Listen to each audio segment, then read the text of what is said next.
Hey, what's up, everybody? This is Rob coming at you today for the inaugural episode of Not a Laughing Matter. I got Pat here. He's my numbers guy. Pat, give yourself a little quick introduction, man. Man, huge sports guy. Real big into baseball. Baseball is number one for sure. I can I can talk all day about baseball. I like to dive into football as well. That's probably my two areas that I go to. Fairly knowledgeable in both of those. Just an old guy, 42, living in Starkville, Mississippi. So Sounds good. Me and Pat have known each other for about 25 years now. So played together in high school and did all that. And wow, this is our normal lives during the day is talking baseball, talking football, talking whatever sports we can get our thumbs to type out. So that's yeah, right. we're gonna My come at job's to you get and Rob fired up. yeah, yeah. Somebody's got to get me fired up at some point. That's right. What we want to do today is we're just going to go over a few free agents and where kind of where we think they're going to end up signing this off season. Give some data to kind of back up why we think what we think. Kind of argue back and forth, go over a few possible trade scenarios that's kind of been floated out so far before all the winter meetings get here. So, Pat, I'll let you crank it up. The first one, we're going to start with the first baseman. I'm a fan of this guy myself, Christian Walker. I've been keeping up with him pretty heavy in fantasy the last few years, and he's helped me win a league and finish second. And so, where do you think he's going to end up going this off season? It's I'm kind of torn on this one. I mean, I really think he needs to stay in Arizona. To be honest, I think they would love to have him in Arizona. Do you think they're I going don't to know if spend the that's money to in keep him in Arizona? Because he is getting on up in the age a little bit. He's what, 32, 33? somewhere in that range. I I don't know if they'll spend, but I think they have to in order to stay competitive in that division. I mean, Dodgers payroll, Padres payroll. I know they can't compete with that, but you can't let I think guy that's been a staple for them for the past several years to just walk out the door, especially when you really and truly don't have a replacement. At least in my mind, I don't feel like they have a huge prospect coming up as a 1B that's ready at least. Um, I just don't see it. I don't think they can replace the offensive production they lose as well as the defensive production they lose. Yeah, that's the big thing with him is the defense. That's what makes him so special. I mean, you got 35 home run power there. You got 35 doubles. You got 100 plus RBIs, possibly runs scored in the right lineup. Um, but his I defense is mean, where he's going to make the money. yeah, I mean, I have him rated as the number one first baseman free agent over Pete Alonso personally. Um, I know everybody's big on Pete. Pete's a big name, but you got Christian Walker. He came in third amongst 1Bs in barrels per plate appearance.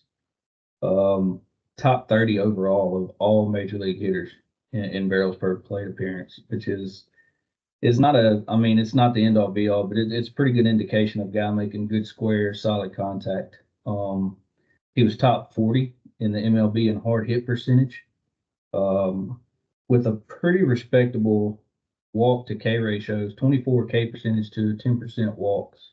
I mean, that's for a guy that can bang 30 home runs, hit 250 plus possibly. That's pretty legit. And it doesn't hurt like you referred to on his defensive metrics. He's scored out as the number one first baseman on defensive differential. I mean, it's all there. He doesn't have the name Alonso has, as we'll discuss, shortly, I'm sure. But I think for the money and the contract length that you could throw out there, I think he's, in my opinion, I got him listed as the number one free agent 1B. So he's 33. He'll start next season at 34. Um, what kind of length are you looking at? I'd imagine no more than 3 years. Is that something that you see? I mean, I think anybody that signed him, I think because of the agents and stuff involved, you're going to have to see 3 minimum. I mean, but the agents are probably going to push for a 4 to 5 year contract, and I don't think there's going to be a whole lot of organizations that's going to be able to fight it because of what he's doing. And even though he's 33, about to be 34, like the metrics still speak that he's still there defensively and offensively. He's still there based on the metrics. So I think you could see a 3 to 5 year deal. Stay. I hate to throw the numbers out there because could be way off on the numbers given the landscape and the way it's changing, but I could see 3 to 5 at maybe 20 to 25 a year. Yeah. So he ended last year, looks like it just under 11 million a year. Little over 5 years of service time. So I could see 3. I don't know that I would want to go any longer. Part of he's not fast by any means, but his quickness over at first base is probably part of his allure. 3-time Yeah. Gold Glove winner now. So I don't remember the exact numbers, but I want to say he was like top. I want to say he was like top 3 or 4 in range as a first baseman. The good thing about him is he's got the power to sustain playing DH if only half time as he ages out of the back end of his contract that he's going to get too. So, but you think he's going to stay in Arizona? That's my personal preference. I think that's where I think it's a great fit for him as it's shown for him being there the past couple of years. At the end of the day, though, you're probably more correct than I am in that Arizona probably won't spend the money, and he'll wind up somewhere else. If that does happen, somewhere I would like to see him go. I don't think he'll go. I would like to see him go to the Padres.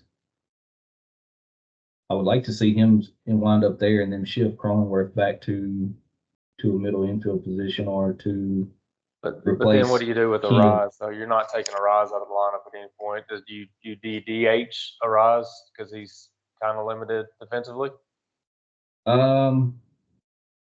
You could. You could. I mean, that's an option. I think it just more than anything would give flexibility. I mean, Cronenworth can play second. He can play some third. You start giving Manny some breaks on occasion. Still got Bogarts at short. Yeah. Cronenworth can even potentially dabble out into some left field area. So I think that would be a good landing spot. I don't know that, again, they just paid Cronenworth a huge 8-year contract, so not likely that's the destination. That's somewhere I'd like to see him go outside of Arizona. Yeah, I think there is a good chance that Arizona does pay what he's going to want. If they went out and tried to sign Eduardo Rodriguez last year, they've made moves to where they show they're going to spend money. And I think his comfortability and that lineup with Corbin Carroll and Ketel Marte, I think it suits perfectly for him. He's a strong enough hitter to hit home runs, but he can also hit balls off the center field wall and get RBI doubles every other at bat, it seems like. Yeah. I want to say, what was I seeing that earlier?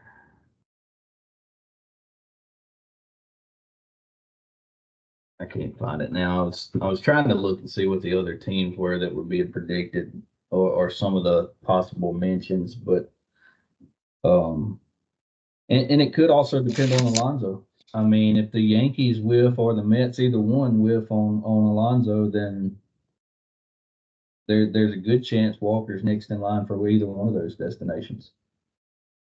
The Yankees just had one of the worst seasons from first base output that they've had in a long time. Yeah, it was pretty terrible. I did see somebody post a video in the last couple of days predicting that Walker would end up with the Nationals, which was interesting. They could definitely use him. Crap. There we go. Sorry, I thought I disconnected. I'm a big fan of the Nats. They could use him because Joey Meneses is not. They're about the same age, and Meneses is hitting 12, 15 home runs on a good run. So it's Yeah. I could see it. I don't necessarily want to see it, but I could see it. I don't think they're at the point yet for them to start making those kind of signings though. Like if you're going to sign Walker to a 3-year deal at 34 years old, you got to have a roster that's ready now. I feel like, Yeah, and the Nats, as much as I enjoy watching them play with the youth that they have, I don't. I think they're still a couple years away from being at that point of being ready to try and make some kind of run. yeah. I mean, you're talking Dylan Cruz, you're talking C.J. Abrams. I know with all the stuff that he went through at the end of the year last year, but he's still only like 23. He Right. uber talented. Love watching him play, but they still got a lot of growing to do. They got pitching to decide on which direction they're going to go with. James Uh, Wood looks like the real deal as well. It who? just James Wood.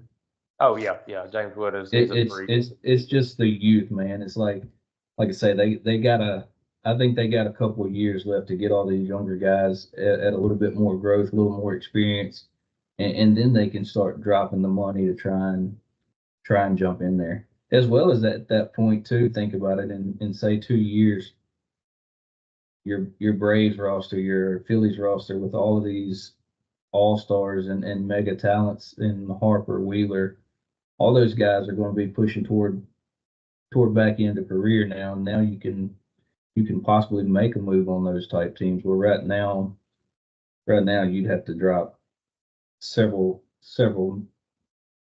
free agents of high profile capacity to I think make a run at those two guys.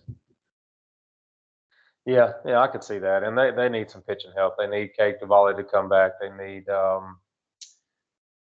I can't even think of some of the recent draft picks over the last couple of years, but they're definitely going to need them to get there in a hurry. Um, Staying in the NL East, staying at first base, we'll shift to Pete Alonso. So if you think uh, Walker's probably going to stay in Arizona, is Pete going to stay in New York, whether it be Mets or Yankees? I got it down as a New York bidding war. Is exactly my thoughts on it. I think it'll come down to. I think he would prefer to stay with the Mets. That said, I think he wants to win really bad. And I think there's some concern there from his side that can take place in New York in the National League because of the Braves, because of the Phillies. Dodgers, the It's Padres, the yeah, it's a daunting task right now in the NL. Not that the AL is a cakewalk by any means, but possibly a slighter, little easier path on a team such as the Yankees to make that run. well, with that, you get a bidding war where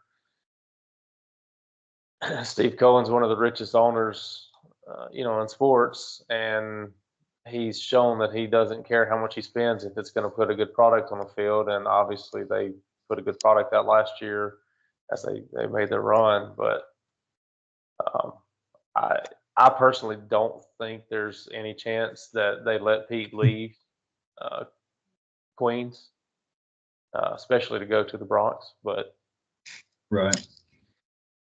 Uh, throw some quick stats out there, just some things that come to mind. It's like to me, it's a little concerning, and this is one of the or some of the reasons why I had Walker higher. His max exit velocity, his launch angle, his sweet spot percentage, all of those have gotten worse over the past 2 seasons. Which to me, uh, I see as signs that you could see reflexes and decision making slowing down, a lot more thinking as opposed to just natural instincts and ability taking over. Those things are concerning. He's got the third worst defensive range as a first baseman in all of Major League Baseball. So it's not like he brings a ton to the table defensively. Right. He is a good scooper, I believe. He is For what it's that's worth. one of those. That's one of those odd statistics that is thrown out there with him. I want to say he had 39 scoops this past year, or we consider him or talk about him as scoops. I think MLB stat wise, they label it as errant throws for outs. But yeah, I think he led Major League first baseman with like 39 of those. That said, again, the third worst defensive range, second worst in defensive differential of saving runs as a first baseman. All of that said, though, he's only 1B with 40 home run potential, and offense at that position is always going to trump defense. So nobody cares about the defensive metrics. Do you see any way that they would keep him, even given some of his defensive liabilities, and maybe slot him as DH? You've got Brett Beatty, who's floating around, but you've also got Vientos, who kind of took the lead dog role at third base last year. Is that somewhere you could probably put one of them, you think, at first? I think that's something the Mets should look into. But in saying that, I think Pete is way too prideful. He has made it known that he is working on his defense every year, trying to get better and better and better. I just think he's too prideful in that sense of I don't think he would relinquish it just by the Mets coming to him and asking him. I think there would have to be some kind of physical proof of when Beatty or Ventos is at 1B, their differential saving runs is statistically way better than yours or a little bit above yours. It makes more sense to do this, as well as it'll take some weight off of your legs and give you more time to rest, stay healthy as a DH. I think it'd be a great move. I don't see it Pete giving into that. Yeah, and I don't see why he would either. He's like you said, he is a very prideful, in a good way, not a negative way. He Right, takes big pride in his competitor. game and being the best that he can be. It seems like so. Um, I think he's going to stay with the Mets personally. As a Braves guy, I wouldn't mind seeing him leave that lineup, but I got to beat him one way or the other because he's going to be on a contender. That's right. I think the advantage he does have over Walker is the age. He's a guy you can sign long term. He'll be 30 in about 3 weeks. Right. You could potentially sign him to a 6, 7, 8 year deal and justify it being worth it. Yeah, I'll go with that. So, this next one, I'm actually going to stay back in the NL East because I think this guy is headed to the NL East. Willie Adames. I think he will be the starting shortstop for the Atlanta Braves next season. What say you? that's your guy. That's my guy. You've been on him for a couple of years now, fantasy wise, because of the power potential. Orlando Arcia was a good story a couple years ago. I know the Braves lineup is not in dire need of a 30 home run shortstop, but why not? Yeah, why not? Y'all have plenty of offense. I think Acuna coming back if he can stay healthy is huge. But yeah, why not? It would definitely not hurt anything. The recent loss, and we discussed this the other day, of TDA. That I think offensively that does knock y'all down some because he's been very productive offensively as a DH or backup catcher for y'all to save Murphy's legs some. But yeah, with him gone, with Acuna potentially staying hurt, I mean it would not hurt at all to have a shortstop being able to bang 250 and 25 plus. I know they brought up Nacho Alvarez last year. He didn't necessarily excite anybody in his limited sample size, but he is only 21. I feel like if he can get going, he might be a piece that could be moved if they do sign Adames to either bolster the back end of the rotation or possibly even find another left fielder. And maybe even get you some relief help with Jimenez. Jimenez is down now. who Yeah, was a big Matzik part of y'all's is bullpen possibly last year. possibly going to leave. Mentors possibly going to leave. You've got Waldrop, you got AJ Smith-Shawver, you've got those guys that's made their cameos as well. You'll have a couple more guys coming up, but not a lot. I've been a fan of Jared Kelnick for years, but I don't know that he's proved that he could be an everyday left fielder by any stretch of the imagination either. Right. So Ozuna can't play left field. He's strictly DH, which, I mean, when you're putting up top 5 MVP season as a DH, then I'm okay. I'm not gonna change that because he can't throw the ball. He That's can't go right. get it. But I think Adames would definitely help.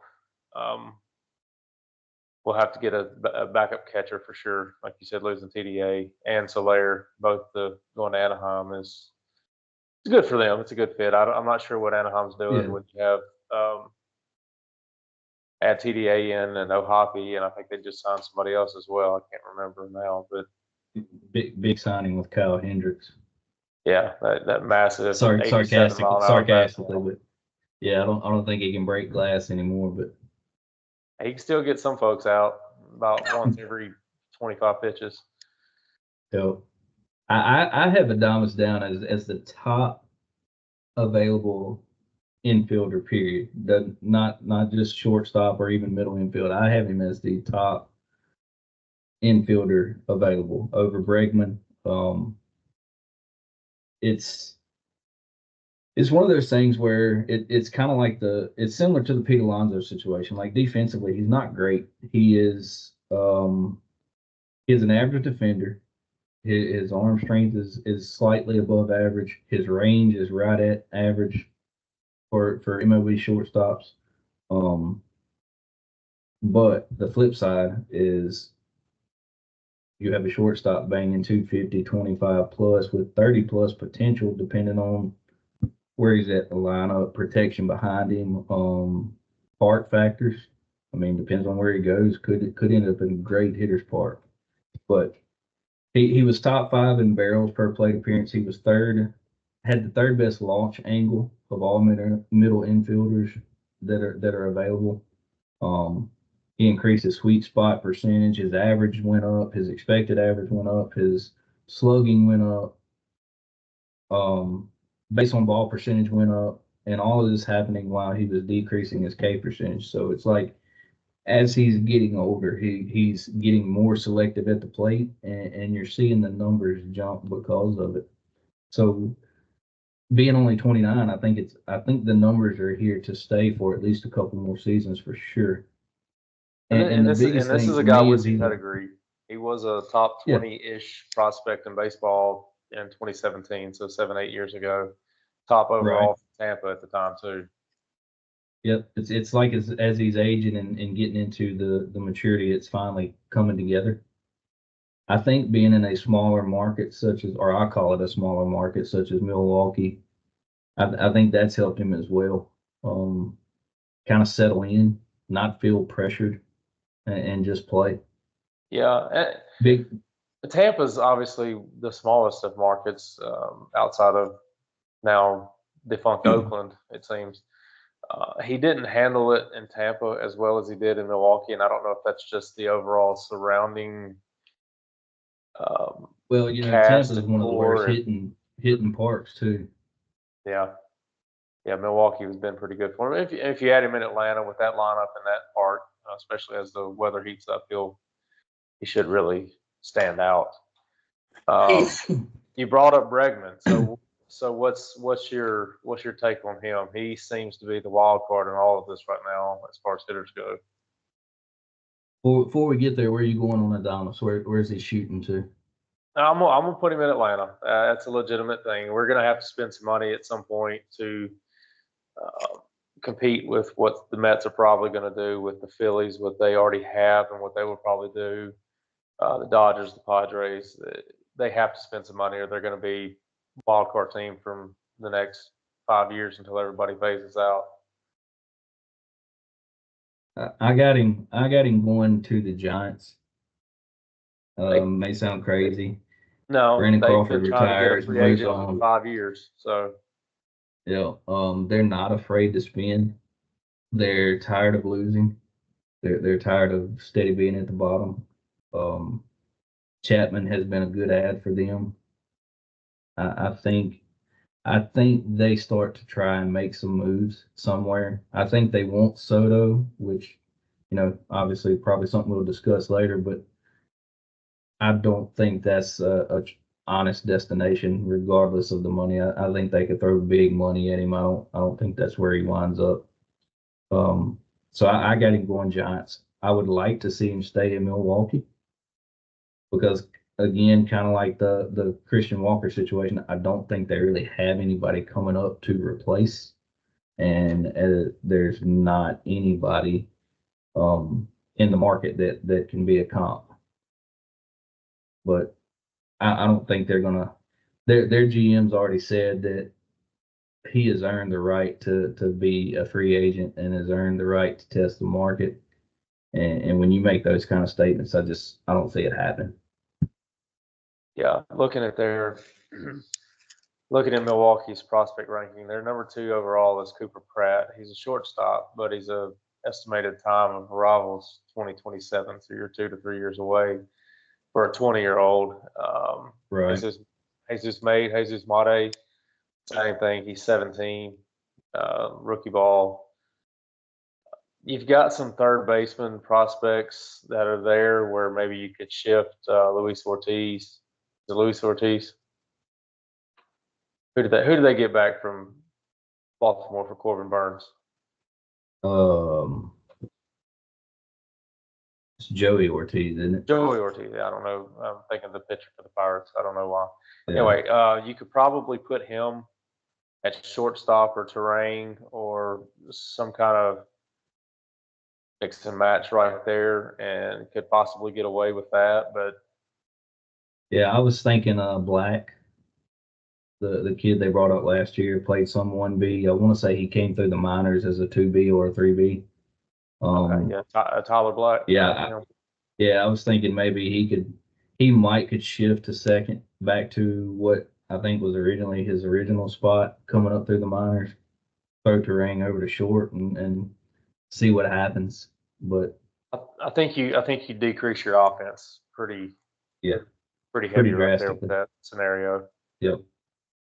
But All right, so you got him in San all right, Francisco. I got Bregman. Adames in Atlanta, and now Alex Bregman. Since you brought him up, he was next on my list anyway. Let's dive off into this guy because I am not a fan of Bregman. I don't know if it's my disdain for LSU or Houston or whatever. I don't care for him in fantasy. I don't care for him as a player. I don't want him on my team.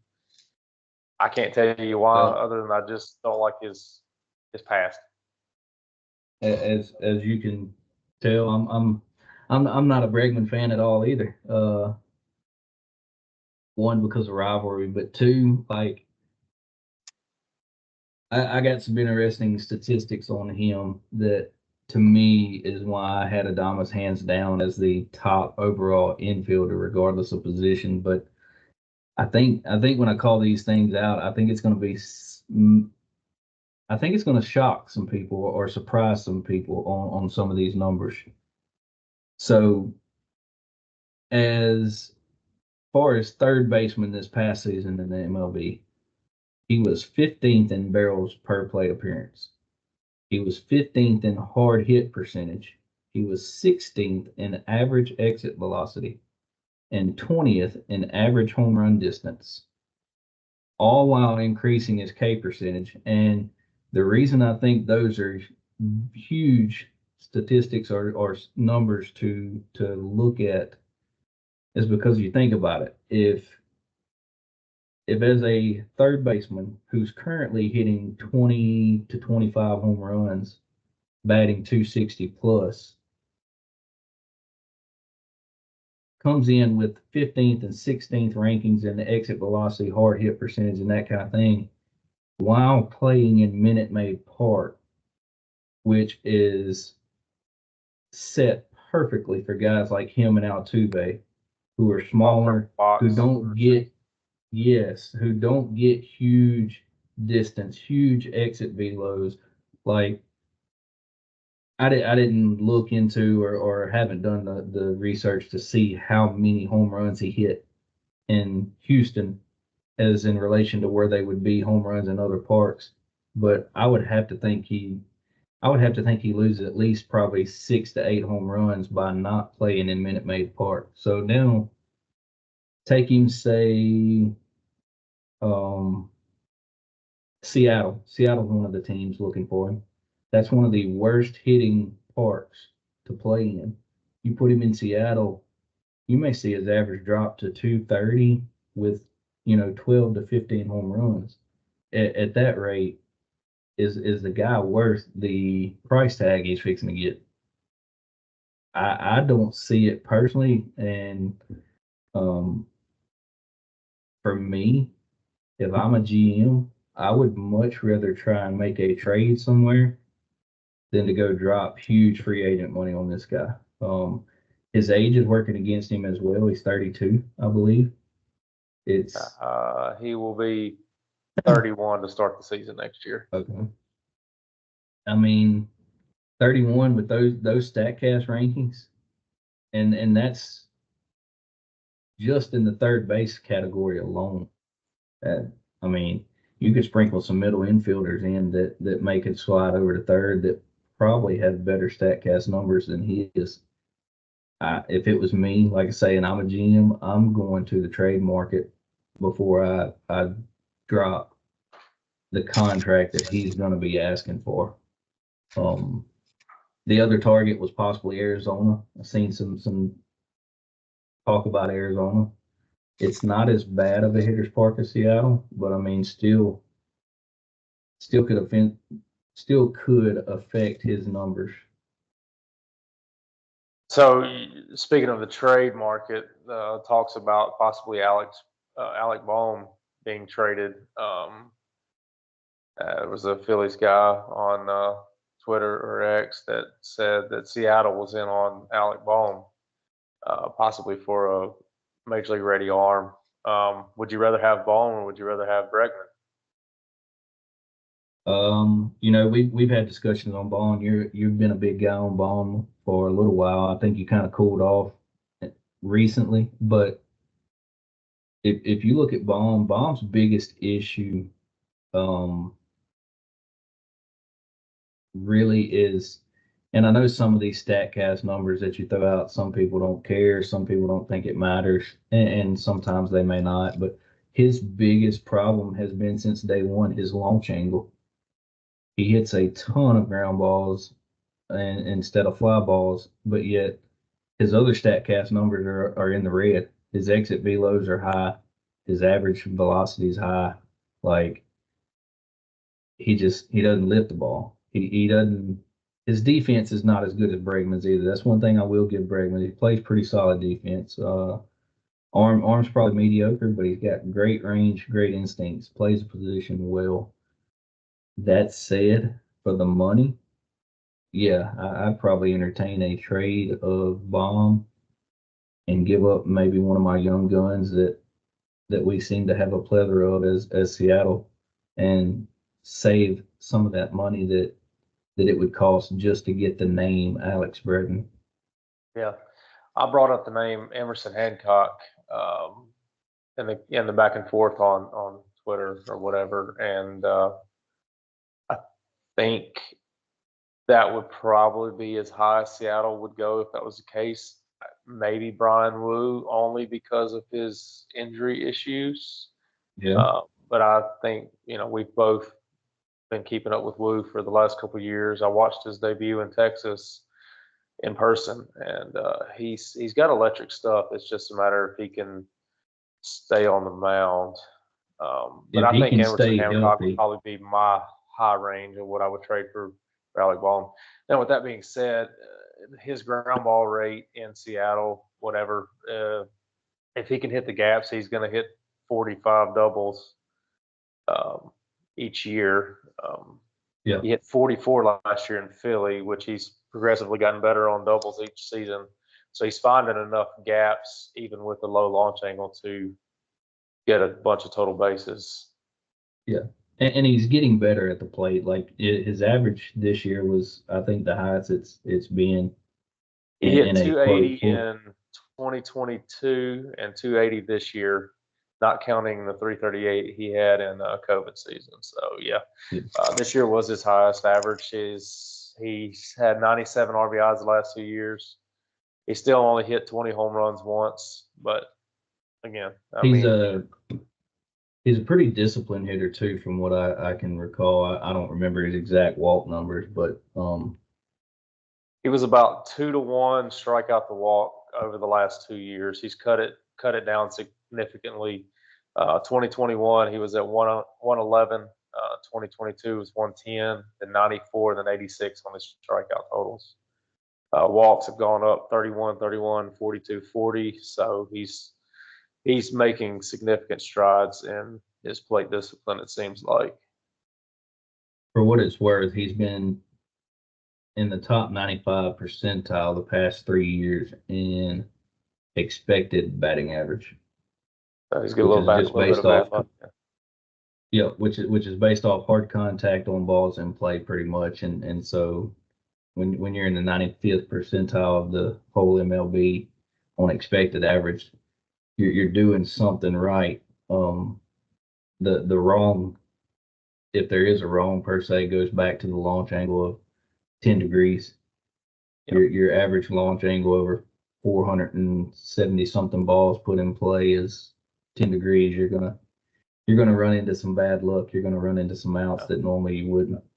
Bunch of line drives that people are catching off the top of the gloves and everything else.